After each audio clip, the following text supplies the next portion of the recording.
So we've been reviewing the mind trainings like rays of the sun on Thursday nights while Venerable Children's been away. And this past week I reviewed the 7-point instruction of cause and effect, which was one of the ways that you cultivate practices that you can actually cultivate the mind of awakening or the mind of bodhicitta. And I have done this practice on and off for the past 10 years, and there's something in particular around the first 2 points that I really want to share. The first one of the 7 points, and I won't go through all 7, just the first 2 today, is seeing all sentient beings as having been your parents. And in this teaching, Venerable said, if you really want to understand and get a heartfelt feeling of this vast understanding, is that you have to be willing to play with, think about the possibility of rebirth. Because unless you see each and every sentient being as being a continuity of body and mind going life after life after life, and you only think that this parents of this life have been your parents, are your parents, and will be your parents forever, you won't be able to open up your mind and heart to the possibility or this truth that says that all sentient beings have been our parents. So I have found the whole, even just thinking about on a very intellectual level, the possibility of rebirth has been very helpful. The second of these points is seeing their kindness. And this is the one that has been probably one of the most profound for me, because having the history of, I'm sure, perhaps a number of you, of having a very difficult, unstable, and in many ways a very violent, disturbing childhood. I spent most of my life not thinking at all of the kindness of my parents. I've spent a lot of money in therapy. I have set up an identity of being a victim of other people's harm and other people's anger and other people's delusions.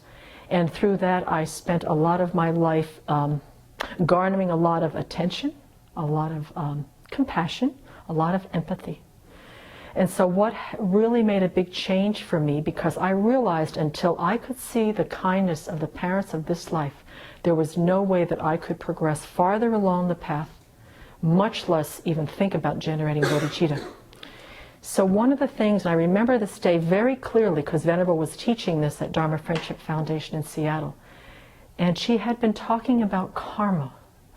And I was walking down the stairs to the outside garden, and I said to myself, Nance, you have to take the karmic responsibility for the results that you have experienced in this life.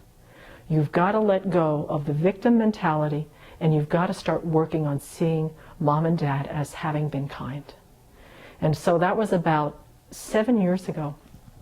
And through the process of looking at the fact that I'm still alive, and actually going back and seeing what they did for me as kindnesses, despite the difficulty, despite the violence, despite the suffering.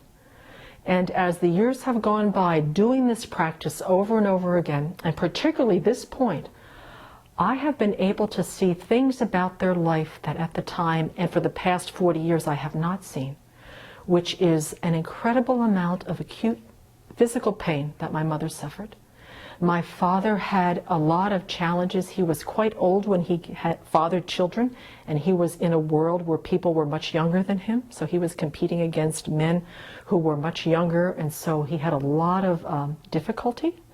There were so many things that I'm starting to see that they were trying to deal with above and beyond 3 small children, some of them who had physical difficulties right from the get-go. And so by understanding that I created the causes and conditions to be born into this family, and that if I wanted to generate bodhicitta in my mind, I would have to move past the victim mentality that really kept me stuck, and to see their kindness, to see that I was experiencing the results of perhaps harm in the past, and that it's over. And then to generate an incredible amount of compassion for them, particularly in the past 2 years, because they will experience the results of their harm unless they meet the Dharma and learn some way to absolve them. And so this particular point in the 7-point instruction of cause and effect has been one of the most profound teachings for me, not only on karma, but on the kindness of my parents.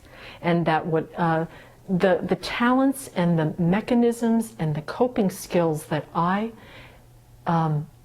developed have actually been able to be drawn up as strengths later on in my life. I have an incredible amount of resiliency. I have an incredible amount of courage. And I think that these two qualities were a direct result to the difficulties that I experienced when I was a child.